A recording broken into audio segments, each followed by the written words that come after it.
Ramai di media sosial tentang petisi para purnawirawan jenderal menuntut dilakukan pemakzulan terhadap Wakil Presiden Republik Indonesia Gibran Rakabuming Raka. Tak heran jika berbagai lapisan masyarakat menyikapi desakan tersebut dengan berbagai ragam. Ada yang setuju dengan desakan tersebut, namun tidak sedikit pula masyarakat yang menolak, atau bahkan ada masyarakat yang bersikap apatis.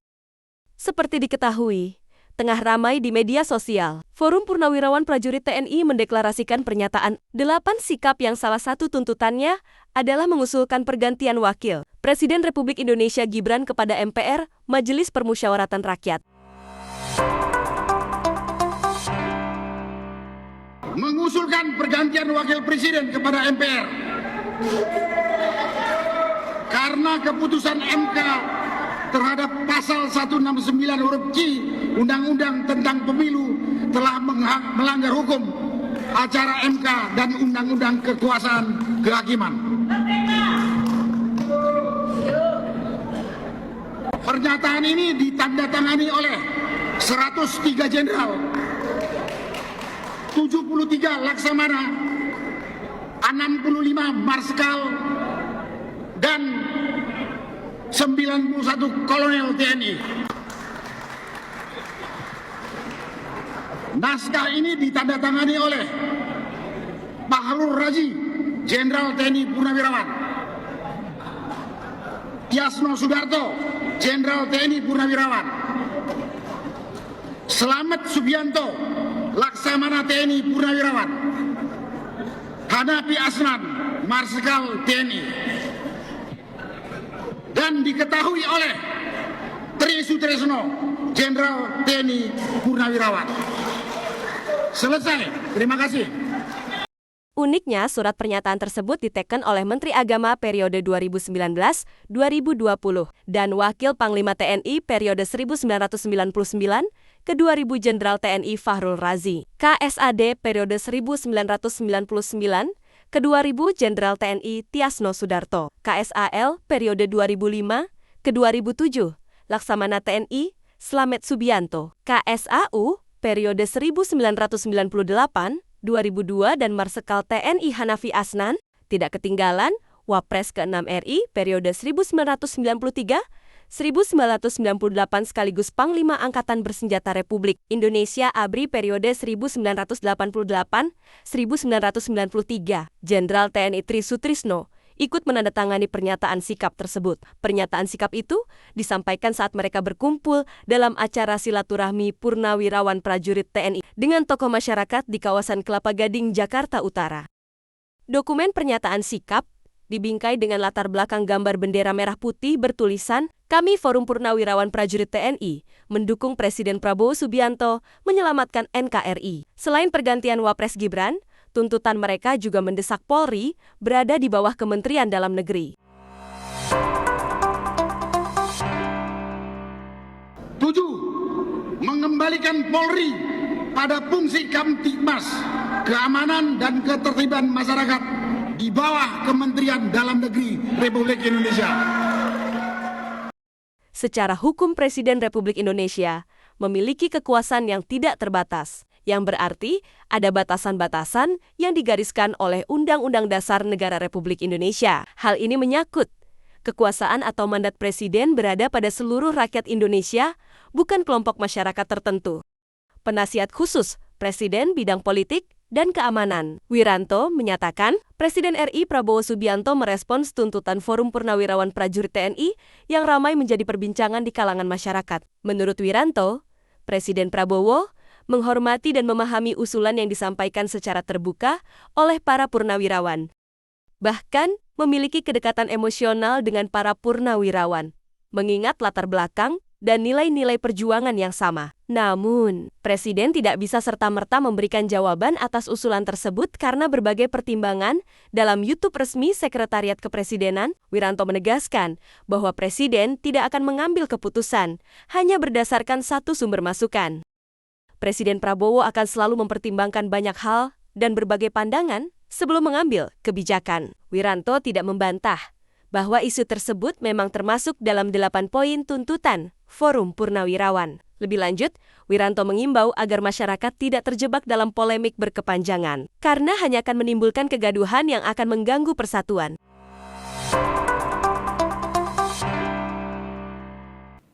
Presiden, walaupun sebagai kepala negara, kepala pemerintahan, ya, juga Panglima tertinggi TNI, ya, istilahnya ya, mempunyai kekuasaan yang tak terbatas, ya. Artinya kekuasaan beliau, kewenangan dia terbatas juga, ya. Dalam negara yang kita menganut rias politika, ada pemisahan antara ya, eksekutif, legislatif dan yudikatif. Tidak bisa saling mencampuri di situ. Maka usulan-usulan yang ya bukan bidangnya presiden, bukan domain presiden, tentu ya presiden tidak akan ya menjawab atau merespon itu. Ya. Nah, lalu yang ketiga, kebijakan presiden atau keputusan presiden atau arahan presiden ya tidak semata-mata ya, muncul dari satu sumber. Ya. Presiden mendengarkan, tapi tidak hanya satu sumber, kemudian Presiden mengambil keputusan, mengambil kebijakan. Harus banyak sumber-sumber lain yang beliau dengarkan.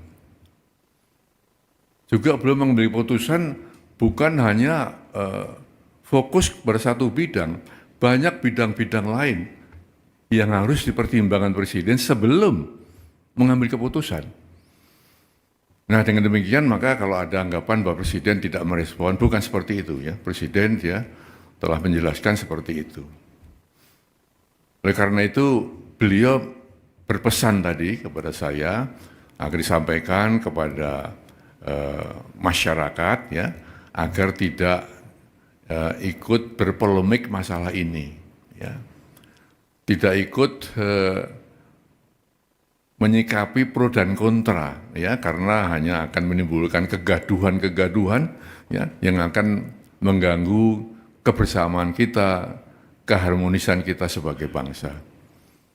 Nah, itulah ya kira-kira yang bisa saya sampaikan ya sehingga dengan demikian maka kita mengharapkan bahwa saatnya nanti ya tentu ada penjelasan resmi ya yang bisa mendinginkan suasana.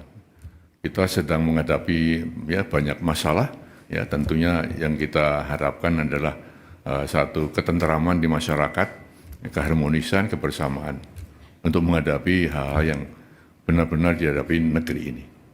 Itu saya kira saya sampaikan itu ya. Terima kasih. Pengamat politik Boni Hargens menganggap munculnya desakan dari elemen masyarakat agar Gibran Rakabuming Raka dilengsarkan dari kursi Wakil Presiden RI sebagai wacana yang sulit terwujud di tanah air. Boni mengatakan, dalam demokrasi konstitusional Indonesia, hal macam itu mustahil bisa terjadi. Sebab, Presiden dan Wakil Presiden merupakan dui tunggal yang dipilih secara bersama dan langsung oleh rakyat melalui pemilu.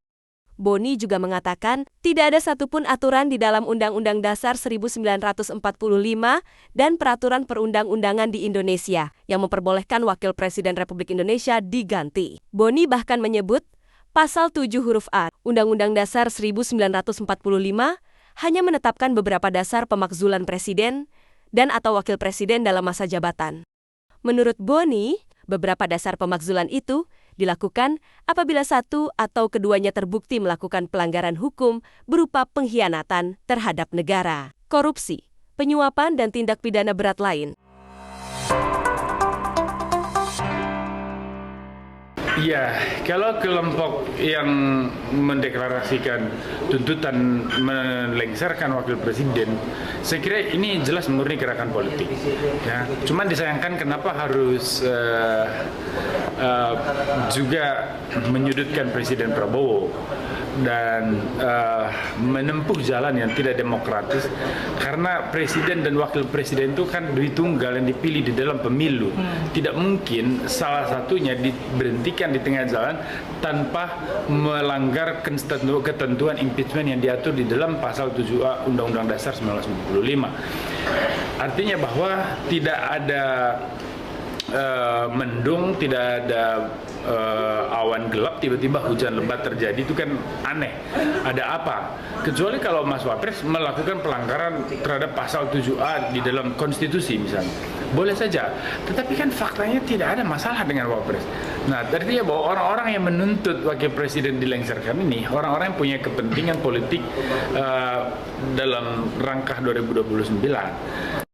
Sebelumnya, Forum Purnawirawan Prajurit TNI secara resmi menyampaikan 8 tuntutan kepada Presiden Prabowo, di mana secara total dokumen tersebut ditandatangani oleh 103 jenderal, 73 laksamana, 65 Maretsekal, dan 91 kolonel. Dalam pidatonya, Jenderal Fahrul Razi mengungkapkan pihaknya pada 11 Februari tahun 2025 meminta waktu untuk bertemu Presiden Prabowo, serta juga mengirimkan surat resmi ke istana terkait poin tuntutan kepada Prabowo. Dia menegaskan, salah satu poin yang ingin disampaikan adalah mengapa Prabowo merasa terlalu hutang budi kepada Joko Widodo.